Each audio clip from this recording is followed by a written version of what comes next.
Today's video is all about how to deal with those people in our life that are constantly trying to drag us into chaos and drama. Stick around.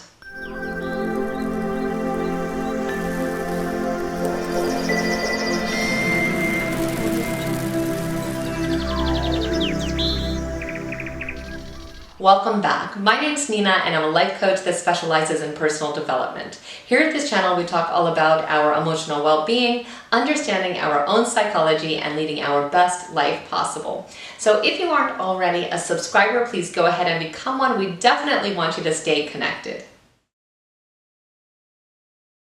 I think we all have those people in our life that just make us feel completely on edge. They are just constantly leaving us feeling exhausted after our interactions because they have the sense of chaos and mayhem that come with them whenever they are around. And I know for myself, I'm really sensitive to it. I feel like I almost need recovery time after spending time with these people because it is so intense.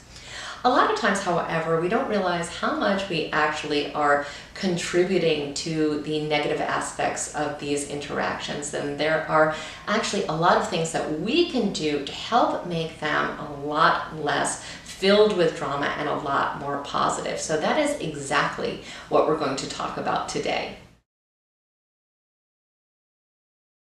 So what are the steps that we can take to make these interactions drama-free?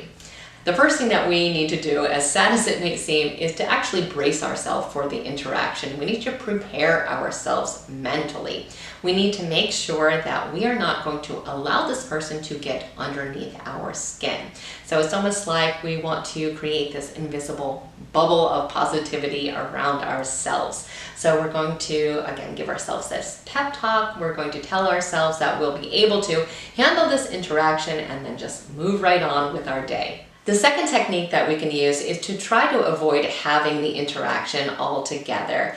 Maybe we are actually inviting drama into our life that does not need to be there in the first place. Now, this is definitely not always the case. A lot of times we have people in our life that are drama queens that happen to be family members or other people that we love. So these cases would be handled differently. But in other cases, we need to really examine our relationships. What are we getting from them? If the bulk of our relationship seems to be kind of recovery from drama and causing, a lot of overwhelm and upset in our life, is this a relationship that we really want to continue, or is this a relationship that we want to make as prominent as we have made it? These are the type of tough questions that we need to start to ask ourselves. The third thing that we can do is to try not to initiate conversations with these people, or at minimum, try to keep our conversations very short and sweet. We don't want to ask questions that would make them want to share their feelings about something, because when we have feelings involved, that's where the drama usually starts. So another thing that is oftentimes helpful is to really keep the conversations very neutral. We want to talk about things that are not going to stir up, again, further emotions such as religion or politics or relationships. We just want to keep it short, sweet, to the point, and on a topic that we can move away from very quickly. The fourth thing that we can do is to try not to react to whatever they are saying. So it is very possible that they are saying something that could really be upsetting to you, and you want to go ahead and respond, or you could even ignore them, but you don't want to react. You don't want to make it a bigger deal than it actually is. You want to kind of just be the bigger person, suck it up, because what's going to happen if you try to argue the point is that this conversation is going to go on and on and on, and it's going to cause more drama and more actual suffering for you.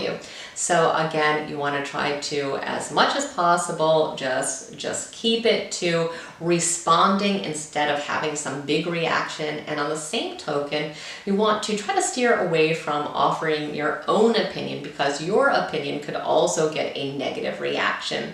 So we don't really want to care too much about what this person thinks. We just want this conversation to end as quickly as possible. So even though a lot of times our ego is really pushing us to share our opinion or information, or to let them know that we are actually right in the situation and not them, which may or may not be true, but we probably feel that way. But again, we want to pull back. We want to try not to do that, because again, that's just going to extend the conversation and really aggravate it. The fifth thing that we can do, and this is kind of coming at it from a different angle, and this one is really, really important, is to try to be compassionate and to understand that there is always a motivation for human behavior. So if someone is acting in this way, there is a reason that they do this. They got conditioned to be this way because of something. They have some need, they have some situation in their life.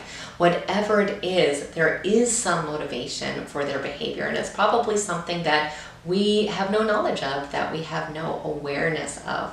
Recently, I made a video about a topic called the fundamental attribution error, which is simply saying that humans have a tendency to blame other people for their behavior, assuming that it has something to do with them. It has something to do with a character flaw that they have internally, as opposed to considering the possibility that there are external situations that are really influencing their behavior. I'm going to go ahead and link that video down below. It's a very, very interesting topic, and it's something that I feel that we all fall prey to at some point. So trying to understand that we don't always know what is going on, and to give people the benefit of the doubt, and to try to be understanding and loving and compassionate, because, you know, sometimes we need that compassion, we need that love ourselves. So it's something that we can do for others in hopes that they will do that for us in our own time of need. The sixth thing that we can do is to try not to reward negative behavior. So what do I mean by that? A lot of times when people are, looking for drama, when they are attention seeking, they're going to try different techniques out to try to get your attention and to try to get you to engage with them. So they may dramatically sigh, they may try to start conversations using, very specific words in hopes that you're going to get curious enough to ask them questions. But you're going to try to figure out what they are doing, be aware of it, and to try not to engage or to reward this behavior. Because if you do it one time, they know it's effective and they're going to continuously do this. So instead, you want to look busy, you want to look distracted, you want to appear that you are doing something else, but you are not going to bite. You are not going to give them the satisfaction of engaging. The seventh thing that we can do, and this one is really important, it can be very difficult, but we do need to set boundaries. When it gets to the point where their drama is really starting to affect our life, we need to be assertive and say something so that they can have an opportunity to change that behavior. Now, it doesn't mean that they are going to change their behavior, but we need to give them an indication that we want them to change their behavior at least. So we need to be very, very specific. We need to tell them, I really don't appreciate gossip, or I don't really like to talk about relationships or personal things at work, or, when you get so emotional, it makes me, have a difficult time, getting my own work done, or whatever it is. But you need to tell them what they are doing and how it affects you. And it could be that they have no idea that they are even doing this. A lot of times when people are so dramatic and chaotic, they have no idea how they are influencing others, because a lot of times they're very wrapped up in their own self and their own lives. And in other cases, they could be very, very defensive, and that can be hard to handle as well. But in the end, we really do need to be honest when it truly is affecting our life. If it's something that we can just brush off, that's one thing. But if it's something that is really causing us emotional distress and really causing, negative outcomes in our life, we really do need to speak up, as challenging as it may be. And the eighth thing that we can do, and that we definitely should do, is to have a recovery period after we have the actual interaction. Because yes, this drama really does affect us. It does make us feel exhausted. It could be making us feel irritated and angry and other negative emotions. And we need to step back, we need to breathe, we need to center ourselves. And in a lot of cases, I know at least for myself, we need to give ourselves space. So that could be in terms of going for a walk, getting a glass of water, going to meditate, listening to some music, unwinding, de-stressing, whatever it is.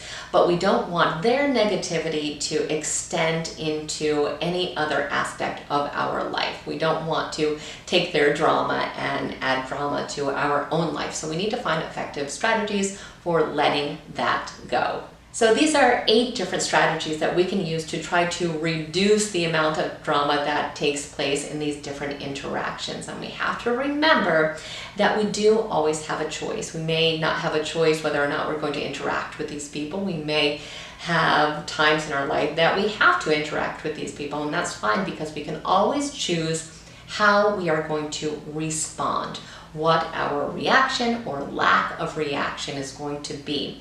We can use these strategies to prepare for these interactions, to kind of diffuse the situation when we are actually in it, and then to recover from these situations and from these interactions. Because drama really does just add to mayhem and chaos in our life, and as we get older, we really start to understand that having a life that has as little drama in it as possible allows us to have joyful and peaceful lives that really allow us to stay mentally clear and in the moment. So just keep that in mind when you're having these interactions, and know that you have a lot more control of these situations than you actually realize. So I truly hope this video was helpful to you, and if it was, please like it, share it with someone else who may need to hear the same message today. And also, again, do become a subscriber if you aren't one already. We definitely want you to stay connected, and I thank you so much for spending time with me today. Have an absolutely amazing day.